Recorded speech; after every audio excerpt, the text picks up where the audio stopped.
कर्नाटक में बेंगलुरु के मज़ाफात में एक पुरानी मस्जिद के नीचे मुबैना तौर पर एक मंदिर जैसा ढांचा पाया गया है। बेंगलुरु के गुरुपुरा तालुका में मलाली मार्केट मस्जिद के अहाते में 21 अप्रैल को जुमा मस्जिद में तज़ीन और आराइश के काम के दौरान ये ढांचा मिला था।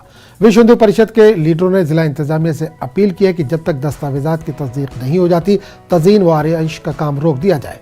वीएचपी ने आज भजन मंदिर में एक हिंदू रस्म थम्बोला अदा की। वीएचपी के मुतादिद कारकुनान इस मस्जिद के बाहर पहुंच गए और हंगामा बर्पा करने लगे। तमाम लोग पुरानी मस्जिद में पूजा करने का मुतालबा कर रहे थे। यही नहीं, इन लोगों ने मस्जिद के बाहर इबादत भी की, जिसके पेश नज़र माहौल काफ़ी कशीदा हो गया था।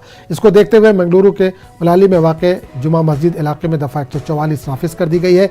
इबादत गाह से 500 मीटर के अंदर 26 मई की सुबह 8 बजे तक पुलिस तैनात रहेगी।